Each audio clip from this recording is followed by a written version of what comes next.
So what we're going to talk about today is this piece of plastic that comes in the sustainer.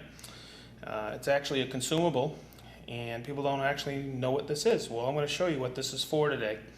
You're going to notice on the piece of plastic that there's little V's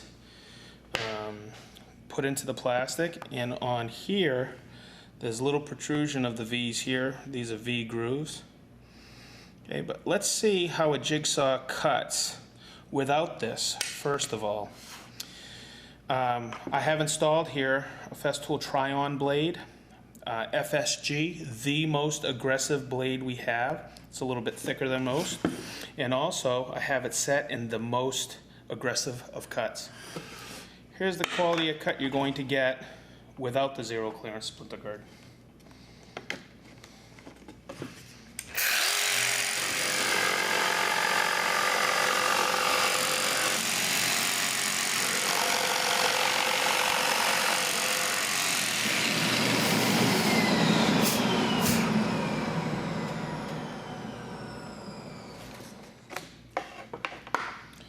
And what I'm going to do now is take that, you'll see the little V grooves, I'm going to match them with the little V's here, and I'm going to push it till it sets right in front of the blade. I'm going to put the plug-it cord on. What I'm going to do now is I'm going to create a curve in there. I'm going to cut it. And as you see, when I turn it on,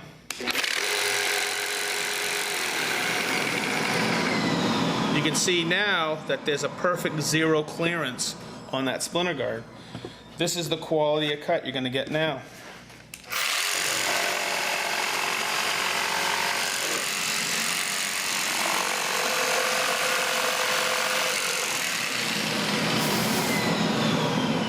You can see right there.